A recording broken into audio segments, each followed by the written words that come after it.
사도 바울은 불경건과 불의를 행하는 이방인에게 하나님의 진노가 임함을 증거합니다. 하나님께서 저들에게 신의식과 양심 또 자연 만물을 통하여 하나님을 알 수 있게 하셨음에도 저들은 하나님을 영화롭게 하지도 않고 하나님께 감사하지도 않습니다. 더 나아가 그 마음에 하나님 두기를 싫어하고 그 상실한 마음대로 합당하지 못한 일들을 자행합니다. 그러므로 저들은 하나님의 진노에 대하여 핑계할 수 없습니다. 오늘날 불신자들도 똑같은 영적 현실 가운데 처해 있습니다. 저들도 신의식과 양심을 따라서 또 자연 만물에 나타난 하나님의 신성과 능력을 보면서 하나님의 존재를 알지만 하나님의 영화롭게 하지도 않고 하나님께 감사하지도 않습니다. 불경건으로 불의를 행하는 삶을 자연스럽게 살아갑니다. 그리고 하나님의 진노 아래 있으면서도 하나님의 진노 아래 있다는 사실을 알지 못합니다. 이제 바울은 오늘 본문에서 남을 판단하는 사람을 증거합니다. 이 남을 판단하는 사람은 누구입니까?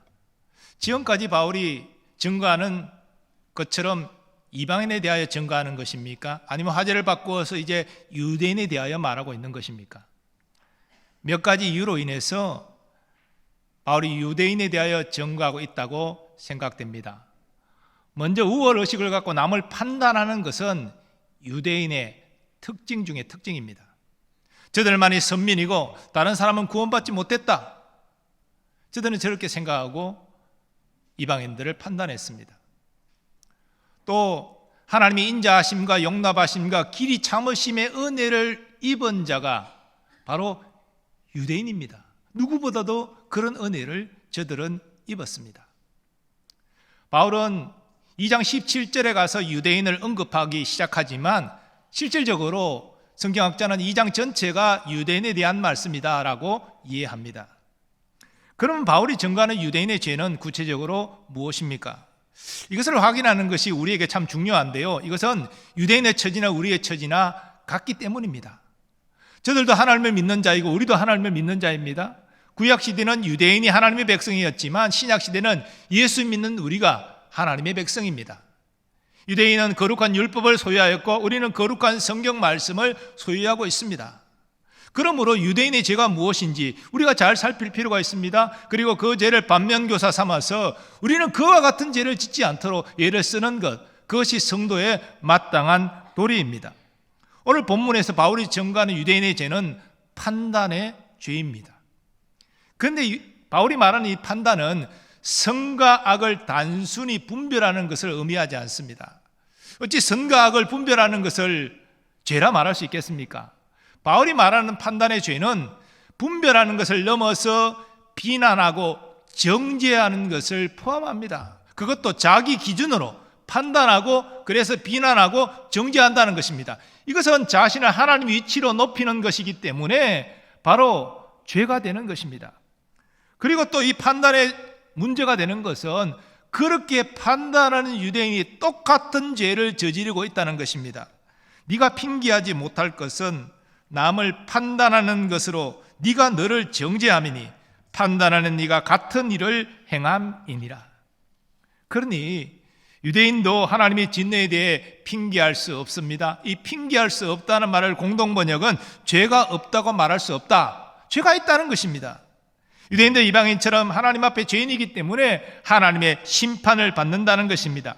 이런 일을 행하는 자에게 하나님의 심판이 진리대로 되는 줄 우리가 아노라. 이런 일을 행하는 자를 판단하고도 같은 일을 행하는 사람아, 네가 하나님의 심판을 피할 줄로 생각하느냐. 유대인은 아브라함의 자손이라는 혈통을 자랑스럽게 여겼습니다. 우리 아브라함이 하나님의 벗이요 믿음의 조상이기 때문에 그 자손은 우리가 하나님의 백성이다, 이런 자부심이 있었습니다. 그러나 아브라함의 자손이면 그것을 자랑스럽게 여긴다면 아브라함의 믿음의 순종을 본받아야 될 것 아닙니까? 혈통적으로는 아브라함의 자손이지만 아브라함이 가졌던 믿음이 없는 자, 그래서 순종이 없는 자, 그들은 구원받지 못한 것입니다. 우리도 마찬가지입니다. 우리가 믿음의 가정에서 태어난 것 귀한 일이지요. 그러나 믿음의 가정에서 태어났다고 자동적으로 구원받는 건 아닙니다. 또 우리가 세례를 받고 교회 예배에 참석한다고 그것이 우리의 구원의 증거가 될 수는 없습니다. 그것은 신앙의 외형일 뿐입니다. 신앙의 본질은 무엇입니까? 여호와를 경외하고 그의 말씀에 순종하는 것입니다. 이것이 믿음이고 이 믿음의 순종을 증거로 우리는 구원에 이르게 되는 것입니다. 그러므로 믿음의 순종의 모습이 전혀 나타나지 않는다. 그것은 교회를 다녀도 껍데기 신자일 뿐이고 하나님의 진노와 심판을 피할 수 없는 것입니다. 그리고 사도는 유대인이 하나님의 인자하심과 관련해서 오해하고 있는 바를 증거합니다. 혹 네가 하나님의 인자하심이 너를 인도하여 회개하게 하심을 알지 못하여 그의 인자하심과 용납하심과 길이 참으심이 풍성함을 멸시하느냐. 아마도 사도 바울은 유대인이 우리가 죄인이라고? 우리는 하나님의 심판을 받지 않았는데? 그러나 바울은 말합니다. 하나님이 당장 너희를 심판하지 않는 것은 그 인자하심으로 길이 참으셨기 때문이다. 그렇게 증거하고 있는 것이죠. 여기 인자하심을 킹 제임스 번역은 선하심으로 번역했고 오늘날 대중적으로 쓰이는 NIV 영어 성경은 친절로 번역했습니다. 즉 하나님께서 그 선하신 본성에 의하여 바로 심판하지 않고 용납하시고 길이 참으셨다는 것입니다. 그리고 하나님이 그렇게 인자하심을 나타내시는 이유와 목적이 있는데 그것은 유대인이 깨닫고 스스로 회개하고 돌아오기를 기다리셨다는 것입니다.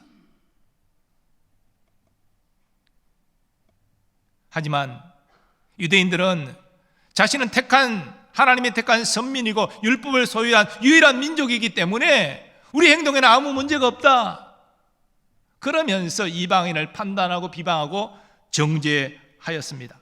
그리고 저들의 잘못된 죄에 대하여 회개하지 않았습니다. 사도는 이것을 하나님의 인자하심과 용납하심과 길이 참으심을 멸시한 것으로 증거합니다. 그리고 선포합니다. 다만 내 고집과 회개하지 아니한 마음을 따라 진노의 날, 곧 하나님의 의로우신 심판이 나타나는 그날에 임할 진노를 내게 쌓는도다. 유대인이 하나님이 택한 선민임이 분명하죠. 율법을 소유한 유일한 민족임도 맞지요. 하지만 우월의식을 가지고 남을 판단하고 비방하고 정죄하면서 이런 죄를 지으면서 끝까지 하나님의 인자하심과 길이 참으심을 무시하고 회개하여 하나님께로 돌아오지 않는다면 하나님의 심판을 피할 수 없다. 그렇게 증거하는 것입니다. 예수님은 제자들에게 다른 사람을 판단하지 말고 비판하지 말 것을 명령하셨습니다. 비판을 받지 아니하려거든 비판하지 말라. 너희가 비판하는 그 비판으로 너희가 비판을 받을 것이요 너희가 헤아리는 그 헤아림으로 너희가 헤아림을 받을 것이니라. 어찌하여 형제의 눈 속에 있는 티는 보고 내 눈 속에 있는 들보는 깨닫지 못하느냐.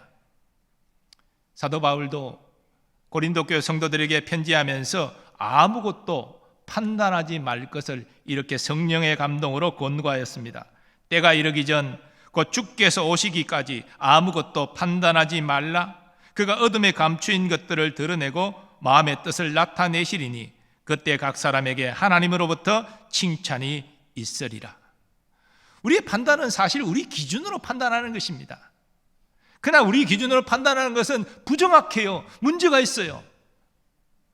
그러나 주님이 오시면 주님께서 정확하게 판단하실 것입니다.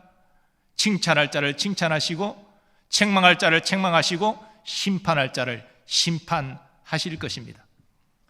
그래서 성숙한 신앙생활은 자신에게는 엄격하고 다른 사람에게는 관대한 것입니다. 나를 믿음의 성숙한 신앙인으로 세우는 것은 첫째는 하나님의 은혜죠. 하나님의 은혜가 있어야 되죠. 두 번째는 우리의 믿음의 순종이 있어야 됩니다. 그래서 우리는 우리 자신에게 엄격하게 하나님 말씀의 잣대를 적용하면서 그 말씀에 순종하기 위하여 힘써야 하는 것입니다. 그럴 때 우리는 영적으로 성장할 수 있는 것입니다. 그러나 상대방은 내가 변화시키지 못합니다. 여러분, 부모 자녀 관계에 있어서 자녀를 바르게 키우려고 이렇게 잘못된 행동을 고치려고 물론 부모는 노력해야 되죠. 하지만 부모의 판단과 노력으로 자녀가 변화됩니까? 판단하고 비난하고 때로는 책망하고 정죄하면 자녀가 변화됩니까? 우리 힘으로 할 수 없다는 거 우리가 경험하지 않았습니까? 그래서 우리는 자녀의 인생을 하나님께 맡기면서 기도하는 것을 더 중히 여겨야 되는 것입니다. 우리의 힘으로 안 되면 우리가 알기 때문이죠. 하나님은 우리 교회가 서로를 향하여 판단하고 비난하고 정죄하는 것이 아니라 서로를 이해하고 용납하고 격려하고 축복하는 그러한 관계가 되기를 원하십니다. 우리 교회가 주의 인자하심을 닮아서 서로에게 관용과 자비와 긍휼과 사랑을 베푸는 교회가 되기를 간절히 바랍니다. 자, 그런데 성경은 아무것도 판단하지 말라라는 말씀도 일부 있지만 전체적으로 보면요, 반드시 판단해야 된다는 말씀도 있음을 알게 됩니다. 즉 하나님께서 우리에게 판단을 허락하시는 경우들이 있다는 것이, 우리 어떤 경우도 판단하면 안 된다, 그게 아니라 이러이러한 경우는 판단하고 그 판단에 맞는 행동을 실행해야 된다라고 성경은 가르치고 있다는 것입니다. 첫 번째로 하나님께서 우리 자신을 판단하는 것을 허락하십니다. 자, 앞서 제가 성숙한 신앙생활은 나 자신에게는 엄격하고 다른 사람에게는 관대한 것이다 라고 말씀드렸는데요, 나를 엄격하게 나를 대한다는 것은요, 나를 판단해야 가능한 것입니다. 무엇으로요? 하나님 말씀으로 판단해야 된다는 것이죠. 내가 바른 신앙생활을 하고 있는지 하나님 말씀으로 늘 나 자신을 판단하고 점검하고, 그래서 말씀에 비추어 개선해 가야 된다는 것입니다. 예를 들어서 오늘 여러분 하나님께 예배하는 자리에 오셔서 하나님께 예배하고 계신데, 예수님께서는 하나님께서 영과 진리로 예배하는 자를 찾으신다라고 말씀하셨습니다. 그러면 우리가 영과 진리로 예배해야 되잖아요. 성경 말씀에 비추어서. 영으로 예배한다는 것은 우리의 온 마음과 인격을 다하여 하나님께 예배하는 것이라고 말씀드렸고, 진리로 예배하는 것은 하나님이 가르쳐 주신 방식대로 진리의 말씀 안에서 하나님이 예배하는 것으로 말씀을 드렸는데, 과연 우리가 이런 예배의 자세를 갖추고 예배하고 있는지 점검해야 된다는 것입니다.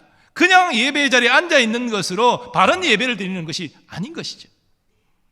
또한 말씀을 듣는 여러분의 자세도 점검해야 됩니다. 설교는 주의 종을 통하여 하나님이 선포하시는 말씀입니다. 하나님의 말씀으로 내가 이 말씀을 받고 내 삶에 적용하고 있는지, 아니면 이 말씀이 맞나 틀리나 인간적인 생각으로 판단하는 자리에 앉아 계신지 점검해야 됩니다. 전도도 마찬가지입니다. 전도는 사실 의무이지만 의무 이전의 사랑의 문제예요. 왜냐하면 하나님께서 허물과 죄로 죽어 있는 우리를 은혜와 사랑으로 구원하셨지 않습니까? 그 사랑을, 은혜를 받은 자로서 이제는 하나님께서 원하시는 한 영혼 구원하는 일에 우리가 순종하는 것 아닙니까? 그래서 사도 요한은 하나님이 나를 얼마나 사랑하시는지를 아는 사람은 하나님 말씀에 순종하는 것이 힘든 일이 아니다. 전도, 하나님의 사랑으로 충만하면 힘든 일이 아니에요. 문제는 그 사랑이 충만하지 않기 때문에 전도가 부담스럽고 계속 힘들기만 하다는 것입니다.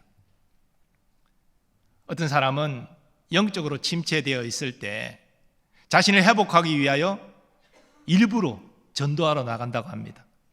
교회 전도지를 수령해서 나아가서 잘 알지 못하는 사람이지만 친절하게 전도지를 주면서 꼭 예수 믿고 구원 받으세요, 교회 예배에 한번 꼭 나와주세요, 이렇게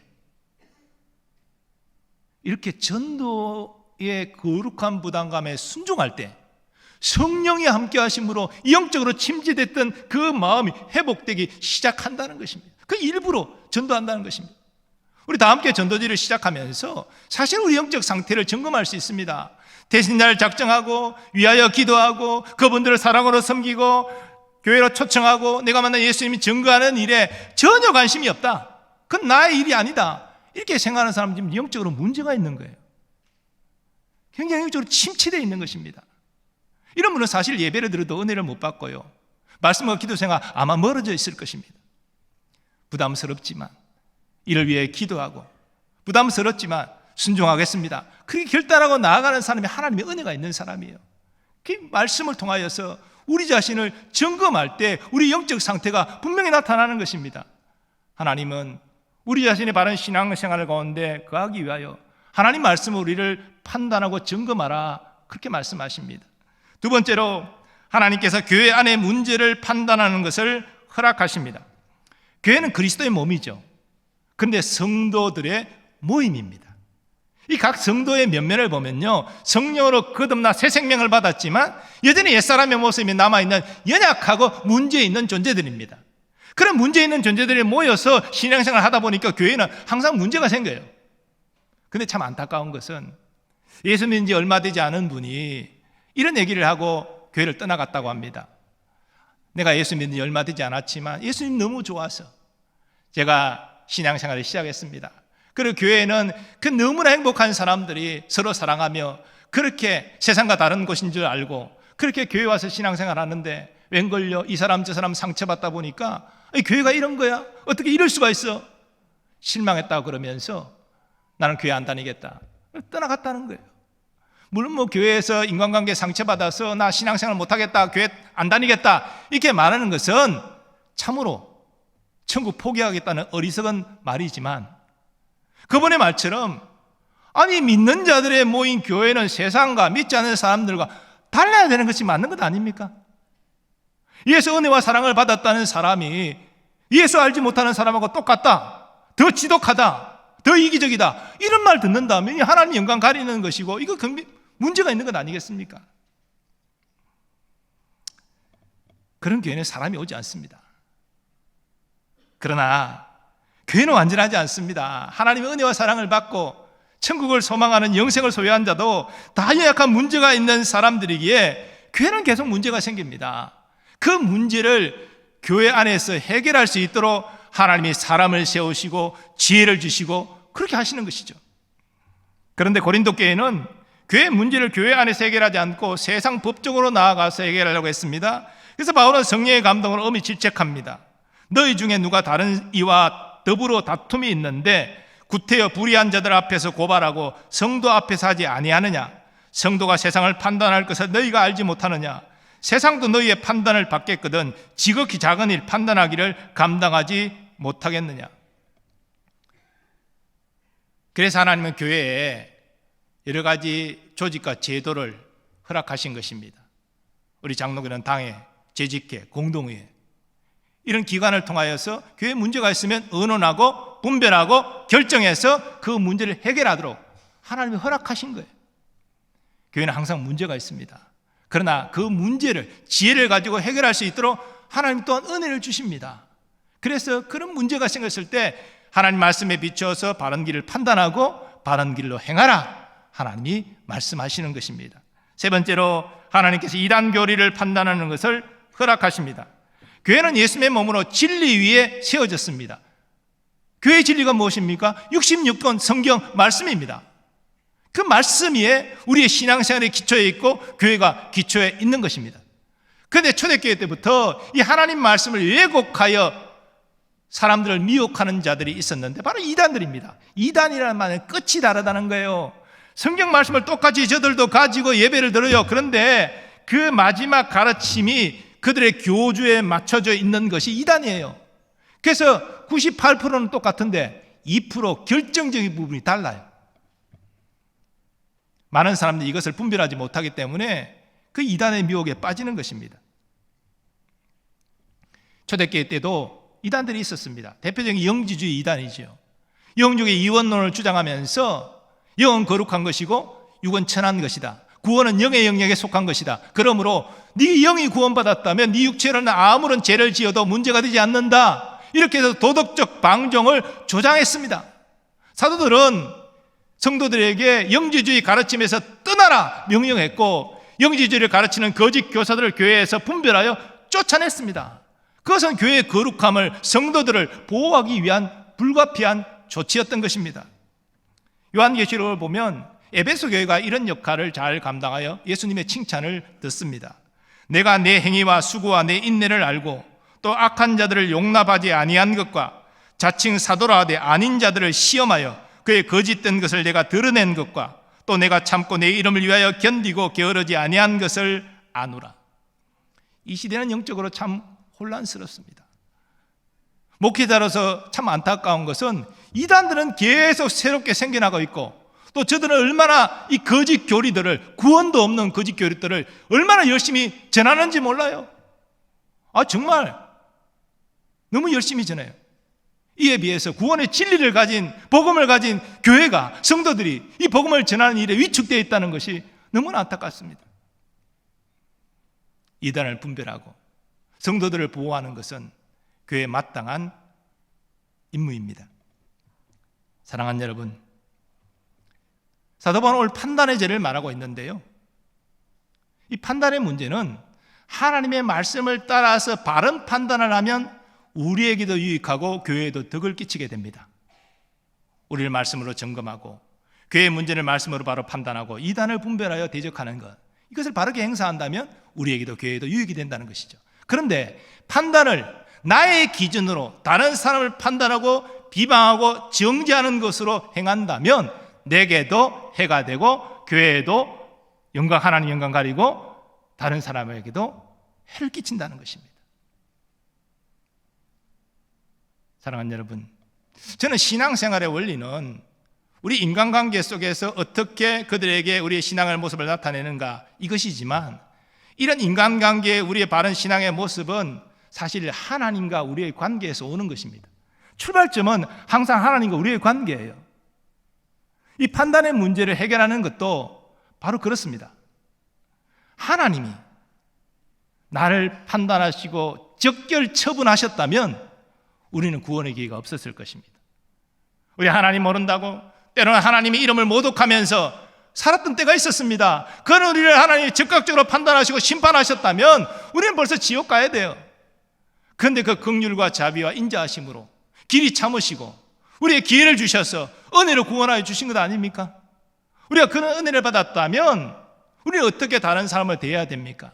먼저 성도들과의 관계에서 내 기준으로 함부로 판단하고 비난하고 정죄하는 것이 아니라 상대방을 용납하고 이해하고 격려하고 축복하는 여러분 되시기를 바랍니다. 우리 교회가 그런 교회 되기를 소원합니다. 또 한 가지 더 적용한다면 믿지 않는 사람들과의 관계도 마찬가지예요.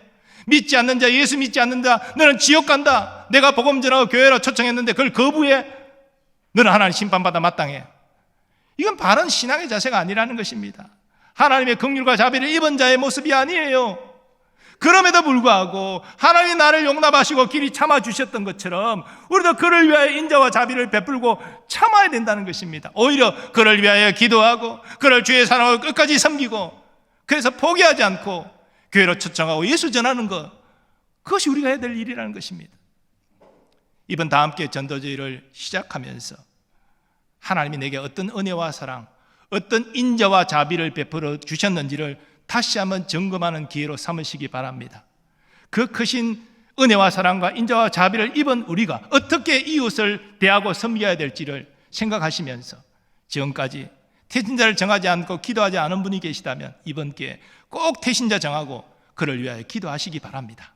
그리고 이전까지 태신자를 정하고 기도하셨던 분이라면 한 걸음 더 용기를 내서 그분에게 다가가 주의 사랑으로 섬길 수 있기를 바랍니다.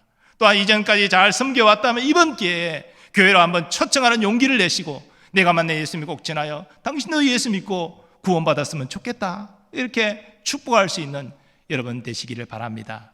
이런 우리에게 주님이 함께해 주시고 더 크신 은혜와 사랑으로 충만케 하여 주실 줄 믿습니다. 이제 받은 말씀 의지하여 함께 하나님께 찬양 올리도록 하겠습니다. 우리 십자가의 전달자 함께 찬양하겠습니다.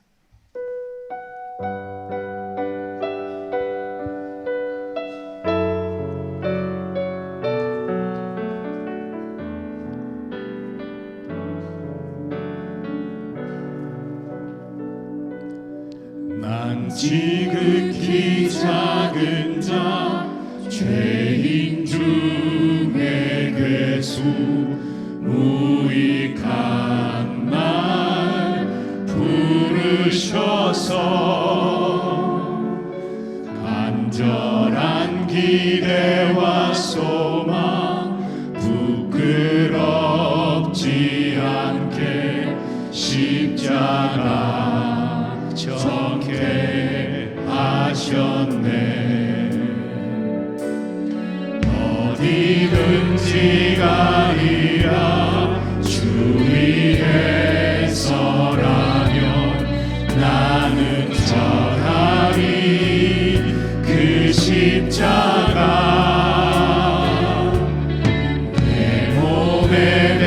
십자가 그 보혈의 향기 온 세상 채울 때까지 살아도 주를 위해 살아도 주를 위해 죽어도 주를 위해 살아 죽으나 난 주의 것 십자가의 능력 십자가의 소망 내 안에 주가 사시는 것 난 지극히 작은 자 죄인 중에 계수 무익한 날 부르셔서 간절한 기대와 소망 부끄럽지 않게 십자가 전폐하셨네. 우리 다 일어나셔서 우리 믿음의 고백을 담아 찬양하겠습니다. 난 지극히 작은 자 난 지극히 작은 자 죄인 중에 계수 무익한 날 부르셔서 간절한 기대와 소망 부끄럽지 않게 십자가 전폐하셨네. 어디든지 가리라 어디든지 가리라 주 위에 서라면 나는 전하리 그 십자가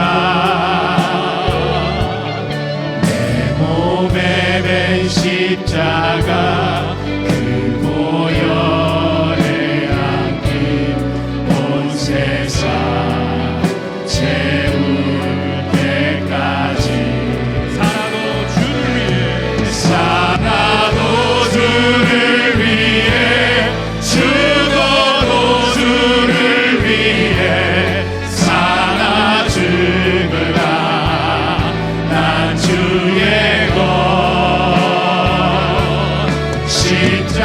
십자가의 능력 십자가의 소망 내 안에 주가 사시는 것 살아도 주를 위해 죽어도 주를 위해 살아 죽으나 난 주의 것 십자가의 능력 십자가의 소망 내 안에 주가 사시는 것 난 지극히 작은 자 죄인 중에 괴수 무익한 날 부르셔서 간절한 기대와 소망 부끄럽지 않게 십자가 전폐하셨네. 내 사랑 나의 십자가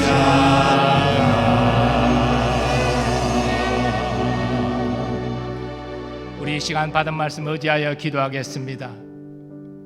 먼저 허물과 죄로 죽어있는 하나님의 원수인 우리에게 어떤 은혜와 사랑을 베풀어 주셨는지, 어떤 인자와 자비를 베풀어 주셨는지 다시 한번 깊이 생각하고 감사하시고, 이제 하나님의 말씀과 뜻대로 우리 죄의 잃어버린 영혼들에게 예수 사랑 전하는 십자가의 전달자 되게 해달라고 주여 한번 외치고 기도하겠습니다. 주여 아버지 하나님, 우리가 주님이 하나님의 원수였을 때 우리의 기대로 판단하지 아니하시고 그 크신 인자하심을 베풀어 주셔서 회개와 예수 믿고 구원받게 하심을 감사합니다. 아버지 그 은혜와 사랑을 다시 한번 감사를 해보아요. 우리가 되게 하여 주옵소서. 십자가의 전도지를 선포하며 나갑니다. 아이들에서 하나님을 못하는 저 불쌍한 영혼들을 품고 긍휼한 마음으로 기도하게 하여 주옵소서. 예수 사랑 마음으로 사모하게 하시고 저들을 주의 곁으로 주시고 내가 받은 예수를 주여 십자가의 전달자로 쓰임받기를 원합니다. 오 주여 내게 남자 믿음을 다해 순종의 믿음을 다해 주시고 긍휼과 잡힌마음을 허락하게 하여 주시옵소서. 아버지의 편한 인생이 기뻐하시는 인생 주님의 편한 인생마다 함께 하신다고 말씀하셨습니다. 오 주여 오늘 다 함께 주님을 선물을 모두 선물해 거룩한 결단을 있게 하시고 순종함을 통하여서 하나님을 기쁘시며 많은 영을 주님께 인도하여 이 안될 아버지 주여 도와주시고 역사하여 주시옵소서. 일생 함께 하시는 주님 감사하며 기도합니다. 주여 동행하시고 역사하여 주시옵소서. 오 십자가의 능력 십자가의 소망 믿음으로 나갈 때 나와 함께 하시는 주님 몸을 허락하여 주시옵소서. 감사합니다. 거룩하신 하나님 감사합니다. 우리 다 함께 전도지를 선포하면서 먼저 나를 향한 주님의 은혜와 사랑 그 인자와 자비를 깊이 생각하게 하여 주옵소서. 감사하게 하여 주옵소서. 그 감사함으로 이제는 은혜와 사랑의 빚진 자로서 예수 사랑 전하는 십자가의 전달자로 쓰임받게 하여 주옵시고 순종한 우리 영혼을 풍성케 하시며 우리의 삶을 성령으로 풍성케 하시고 우리와 함께 하시는 주님을 경험하는 복을 허락하여 주시옵소서. 하나님 우리의 삶의 많은 문제를 가지고 주님 앞에 나왔습니다. 그저 형식적 예배드리고 돌아가지 않게 하시고 주님의 만지심과 치유하심과 회복하심과 담대한 믿음을 얻고 돌아갈 수 있게 하여 주시옵소서. 우리의 사랑하는 자녀손들 그들의 성장과 학업, 진학, 취업, 결혼과 잉태와 출산과 또 많은 모든 인들이 주의 인도하심과 주의 사랑 안에 거하게 하여 주옵소서. 특별히 국방 의무를 다하는 우리의 자녀들을 기억하시고 건강하게 그 사명 잘 감당하고 가정으로 돌아올 수 있게 하여 주옵소서. 오늘도 주의 몸된 교회를 섬기는 많은 일꾼들을 기억하시고 한량없는 주의 은혜와 사랑으로 복내려 주옵소서. 선교사님들과 그 가족들 주여 보호하여 주시고 복음의 능력으로 그 사역 가운데 함께하여 주옵소서. 우리나라 우리 민족 여호와를 경외하고 순복하는 복된 나라 민족 되게 하시고 공평과 정의가 하수같이 흘러서 사회의 약자들이 고통받지 않고 인격적인 삶을 살아갈 수 있도록 하나님 역사하여 주시옵소서. 남북의 평화복음 통일을 꼭 이루어 주시고 함께 하나님께 예배하며 주의 재림을 준비하는 선교 민족 되게 하여 주시옵소서. 이제는 우리 주 예수 그리스도의 은혜와 하나님 아버지의 무한하신 사랑하심과 성령님의 역사하심과 교통하심이 우리 행위대로 판단하고 심판하지 않으시고 길이 인자하심과 긍휼하심을 베풀어 주신 그 크신 은혜와 사랑을 깨달아 감사할 뿐 아니라 이제는 은혜와 사랑의 빚진 자로서 예수 사랑자라는 십자가의 전달자 사명 감당하기로 결단하는 모든 주의 백성들의 삶의 범사 위에 이제로부터 영원까지 함께 하시기를 축원하옵나이다. 아멘.